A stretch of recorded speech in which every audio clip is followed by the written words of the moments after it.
So this is Gina's daughter asking me if these are my clothes.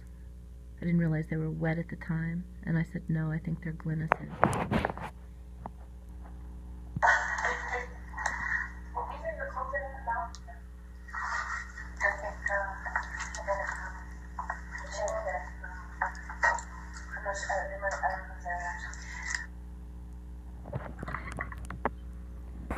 You can see that we're perfectly cordial and polite, as we have been for years.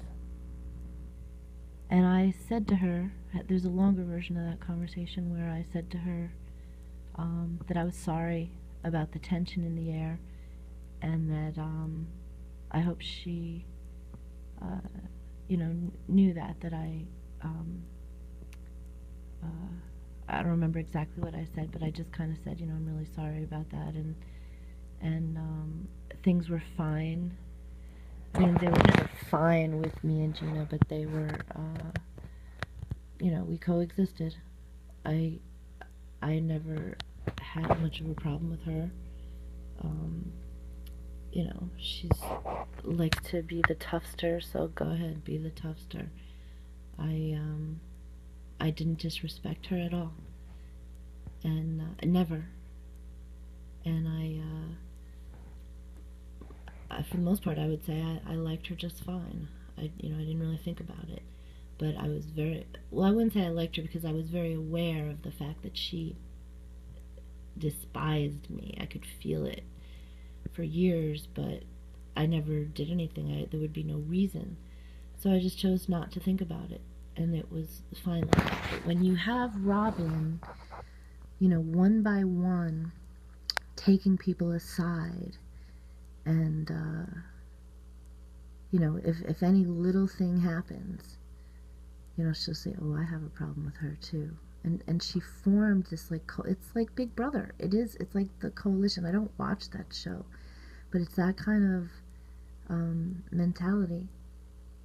And I was just listening to that recording, and it's hard to edit all this stuff together, along with, I was just thinking about 2012, talking to Paul Bowles in the hallway about asking him to just take the fine away, because I didn't want to take them to small claims court. I didn't want to issue subpoenas to people and have everybody pissed off at me, but I was trying to make a point that they were fining me and they weren't doing it to anyone else, and so it was very clear that they were singling me out. And we got to talking for a very long time about life in general, and my tape recorder was going on the other side of the door, but it's my old-fashioned camera, so that's hard to, there's too much. There are too many tapes to go through and edit and, charge batteries and all this stuff. And I can't believe that I'm years into this, still, I'm not expecting an apology anymore, but I just thought, people would shut up and realize, yeah, okay, we were wrong. Because I never did anything to any of these people. And for telling this story, now I'm recording them, but I'm recording what it is. I'm not like putting my camera under people's skirts and saying, look at that. Even an unflattering picture of someone. This is who is attacking me, and I'm looking at it, desperately trying to understand why.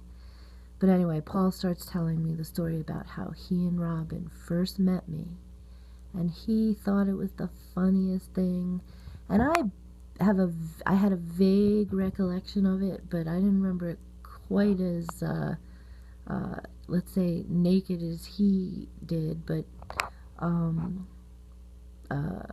it was basically me going into the laundry room and not being fully dressed, and this is like 10 years ago, so there was less of a fear factor, and I probably was very attractive 10 years ago to him, and I'm sure Robin can't stand that, and I've never thought about it before, but I don't know why she started in on me in 2006 with the rest of the women sitting on the stairs and picking on me. And then I simply asked her, how can you say that about me? In a note that she showed hot-tempered, barely educated women who it's like in their blood to just wave the finger and act like they want to punch your lights out. It's just this dance that they do. It's like they can't help themselves, incapable of having a civil conversation, a civil argument even. And a lot of people are like that, but unfortunately I have to live with so many of them. Shit, I didn't mean this to be so long.